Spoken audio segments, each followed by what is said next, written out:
All right, let's talk more about tonight's matchup. Let's bring in Jay Rosehill, retired Maple Leaf co-host of Leafs Morning Take. Jay, good to talk to you about this one. So we saw what happened Saturday night. 3 fights in the first 9 seconds, and then the Americans, kind of taking this one 3-1 fairly handily.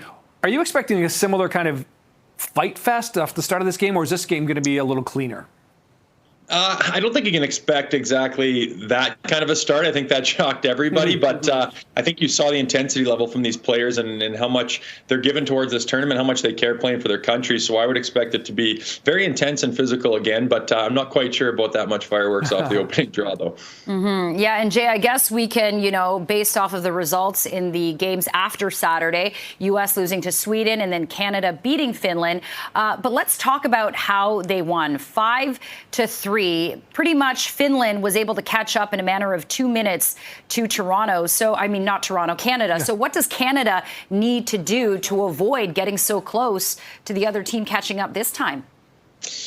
Yeah, all those players on the team, they're all very high-end players, and many of them are veterans. They know how to win, and they're going to bring their best. I think that was, a little bit of a slip-up letting them get that close there before they could actually punch their ticket to the gold medal game. But I think a good start's going to be important, and trying to take that building's momentum away from them and their crowd. I think it's going to be pretty rowdy in there. But I think Canada's key to success is getting off to a good start and really applying the pressure to the United States. And what about goaltending, Jay? Because my sense is, in talking to some of the hockey fans around the newsroom, is that really this is going to come down to a matchup between the two goaltenders, which, as you've mentioned, these are like the creme de la creme of our countries.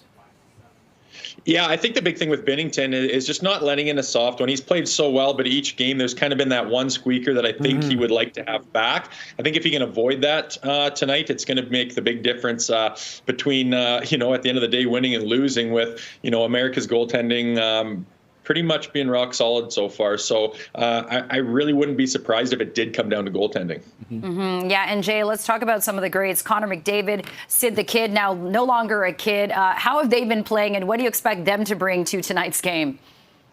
Yeah, I think all the superstars are going to have to step up and do their thing. And it's just, it makes me laugh looking at Sidney Crosby turning 38 years old, I believe, this year. And yeah. He's still the guy that stands out, even with all that firepower and all that talent on all those rosters.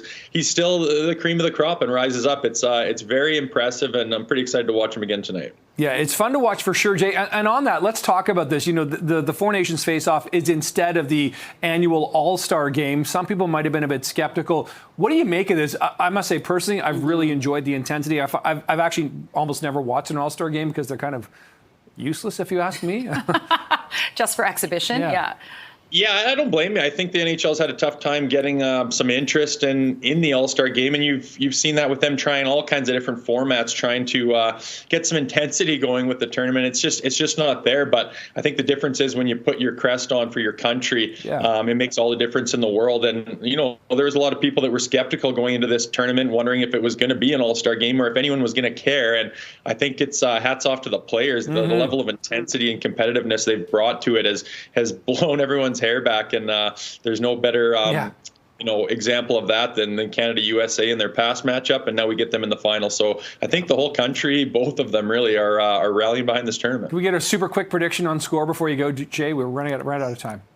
I'm looking at 4-2 Canada with getting the W and taking the first one of these down. Okay. All right, Jay. That sounds good. Jay Rosehill, appreciate this as always. Take care. We'll talk soon, I'm sure. Thank you, guys. All right. Thank you.